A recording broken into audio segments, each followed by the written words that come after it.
welcome back to my channel, Quinjet Build. My name is Jacob, and today we're having a look at the LEGO Marvel Age of Ultron, the Avengers Quinjet City Chase, set number 76032.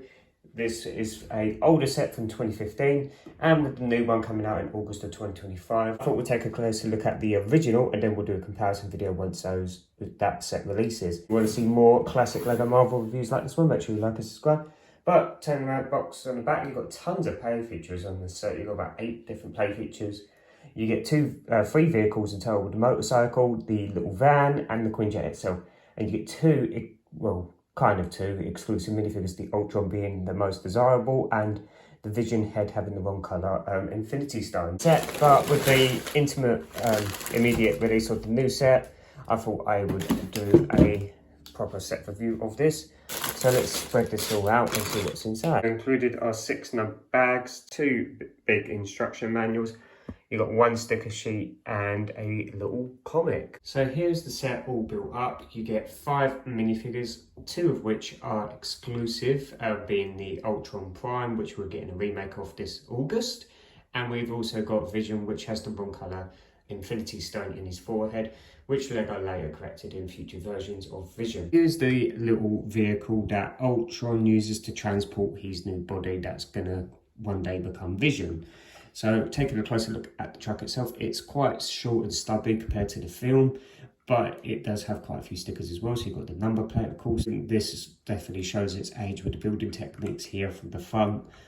It's very flat as well. You've got the little doors that can open on either side. You've got the little driving area, which you can take this whole bit off and you can fit maybe 2 minifigures if you play around with it. On the side here, you've got stickers as well with the logo. You've got these 2 little doors that open up on the back. Again, around the side, you've got the sticker as well. Main play features is you take your Ultron, you floating above it, and then you take this horrible thing that no one liked, because they used to crack the feet of your minifigures, which I'm so glad LEGO moved away from this.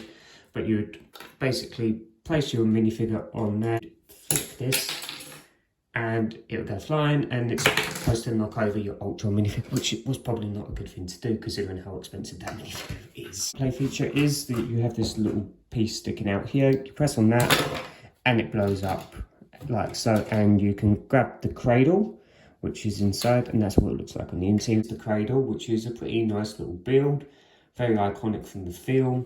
So you take this open, you pop your Vision minifigure inside, and you can have Ultron. If you've got the other sets, you would have the Ultron drones or something, and you could maybe attach it here like that or something, and just kind of hover it away and just have him steal the cradle. But of course the Avengers get it and make a new Avenger out of this.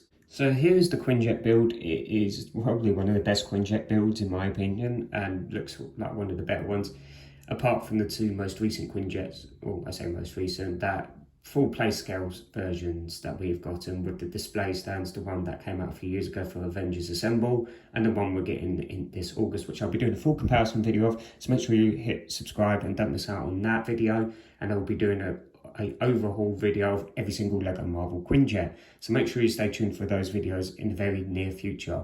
I'm really excited for the new set. But this set is very well detailed and it's really cool.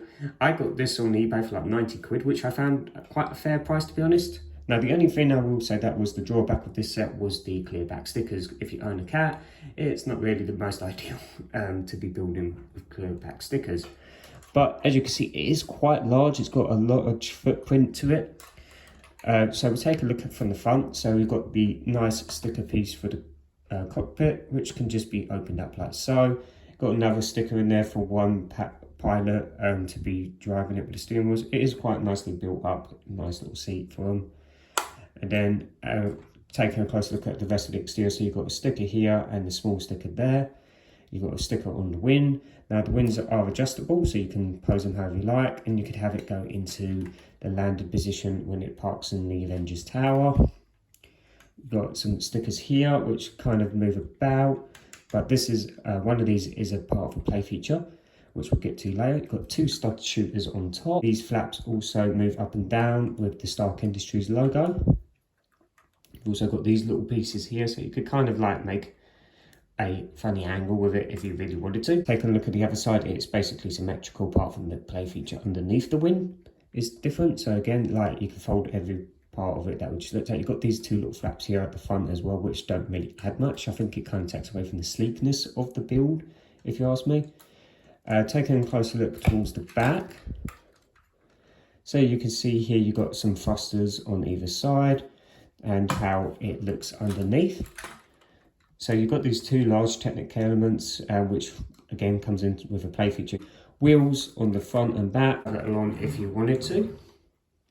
Now, while we've got it in this landing position, you can pull this down, pop this section up, and inside there, you've got a little spot for a couple minifigures. It is very cramped. You've got the iconic fire extinguisher and a wrench, and an extra blast. So you want to be holding it up in the air. You press this big piece here, which is quite disguised, and push down, and out pops the third vehicle that I was talking about. So these like trapdoor kind of thing opens up, and then you just close them back together. To reset the play feature, you just pop this up, circle, which we'll take a closer look at in a moment.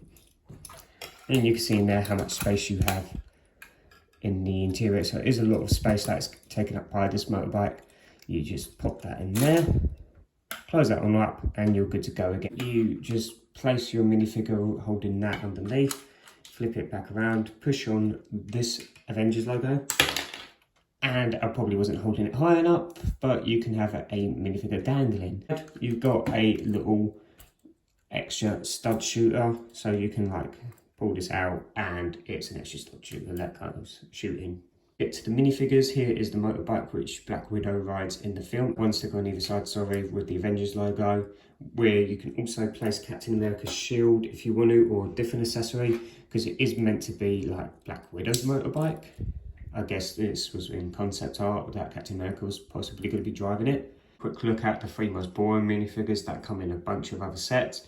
So you have the original Iron Man here, which they've just recently remade in a couple sets. Black Widow, who also got bled into the Civil War sets, which was unfortunate, like the Captain America you see on the right, which I do prefer the newer style where he has the actual cowl, because looking at it like this now in today's standards, it does look a bit small for his head.